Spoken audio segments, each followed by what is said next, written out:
Internet censorship, the use of technology or online resources to censor people. The instrument, the telescreen it was called, would be dimmed, but there was no way of shutting it off completely. Orwell 4. Any sound that Winston made, above the level of a low whisper, would be picked up by it. Moreover, so long as he remained within the field of vision which the metal plate commanded, he could be seen as well as heard. Orwell 4. It was even conceivable that they watched everybody all the time, but at any rate, they could plug in your wire whenever they wanted to. Orwell 5. You had to live, did live, from habit, that became instinct, in the assumption that every sound you made was overheard, and, except in darkness, every movement was scrutinized. Orwell 5. 1984, written by George Orwell, is a dystopian novel focused on the dangers of a totalitarian government. The novel includes uses of telescreens, which are TVs installed in every person's home, used by the party to spy on the people. It insinuates fear by the constant surveillance and represents the complete power of the government over the people.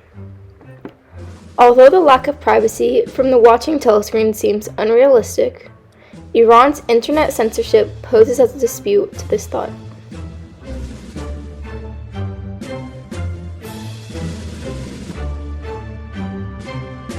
Iran's theocratic government, meaning it runs off a specific religion, causes it to heavily censor content that challenges the moral structures of the state religion, which is Twelver Jafari Shia Islam. Therefore, Iran enforces censorship to ensure the stability of the state. Access to content that is seen as a threat to the political security of Iran is strictly forbidden, and the government monitors communications in order to prevent reformist or counter-revolutionary protests. Initially, the Iranian state only regulated the internet lightly. However, as internet usage began to rise in popularity, the religious and judicial authorities of the Islamic Republic of Iran started to take steps to restrict access to content they considered to be counter-revolutionary, anti-Islamic, or anti-social. They made efforts to bring censorship of the internet into line with restrictions on the media, political affiliations, and religious expression. Over the past 3 years alone, Iranian ISPs, international service providers, have blocked access to 886 domains in total. The vast majority of these restrictions were on Western news media outlets and the websites of human rights groups. These websites joined a state backlist of tens of thousands of similar sites. They were blocked for producing or exhibiting immoral or un-Islamic content. The Iranian government also practices speed throttling, which restricts access to the internet and messaging apps during times of political uncertainty. Connection speeds were reduced to limit the communications during the 2009 and 2013 elections. Punishment for accessing restricted content is harsh. It generally consists of lengthy prison sentences, substantial fines, and restrictions on freedom of movement and expression. For example, lawyer Amr Salah Davaudi received a 30-year prison sentence along with 111 lashes for actions including the establishment of a Telegram channel to document human rights violations.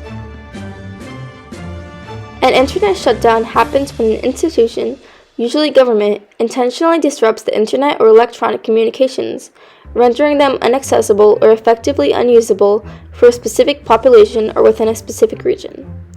On November 15, 2019, protests erupted across Iran following the government's overnight announcement of an increase in the price of fuel. As the protests intensified in most cities across the country, Iranian authorities ordered to shut down the internet, causing a near-total countrywide blackout. By 7 p.m. on November 16th, Iran was completely isolated. This is the most wide-scale internet shutdown that we've seen in Iran, says Adrian Shahabaz. An unknown amount of evidence of crimes and serious human rights violations was lost as a result of the shutdown. Witnesses have said they have deleted evidence of crimes from their phone, fearing that Iranian security forces will arrest them if found.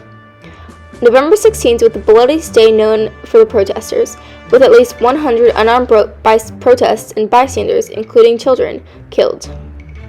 Later, it was discovered that 323 people were killed by security forces, where more than 237 of the deaths took place only 48 hours after the internet shut down. The cellular data providers did not come back online until November 27th. Threats to digital expression and internet freedom are more pronounced than ever. Internet shutdowns have emerged as a popular means of information control. The Human Rights Council Resolution 3213.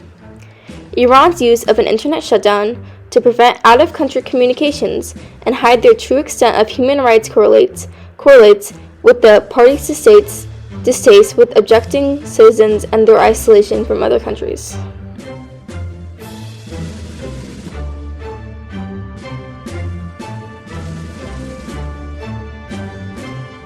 On July 28th, a draft of a bill to hand Iran's internet gateway to the armed forces was sent to the Parliament Committee for review. Of the 201 lawmakers there, 121 voted in favor of the bill.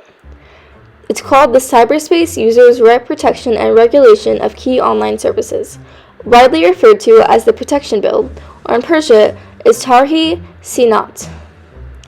The bill disrupts citizens' access to international services, mostly social media, and allows them to control internet gateways to help suppress dissent.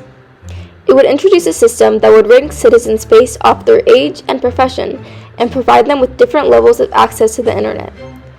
The Islamic Republic has already tried introducing such a system. For instance, some Iran-based journalists who are seen as friendly towards the establishment have been provided with unfiltered internet and now frequent platforms like Twitter to echo the state's public messaging. Some university professors have also been provided with access to banned platforms like YouTube for research purposes.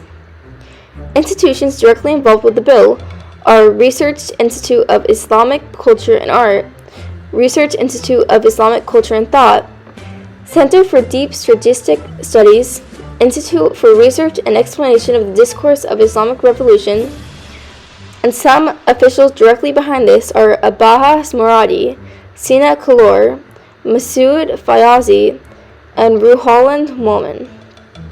More than 930,000 people have signed a petition to stop the bill from passing.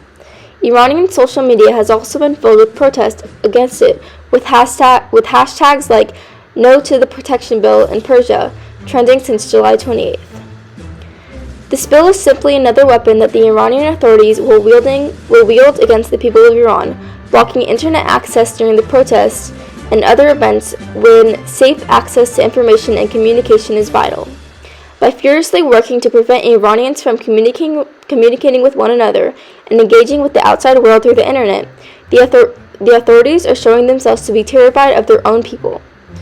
Hadi Gahamadi.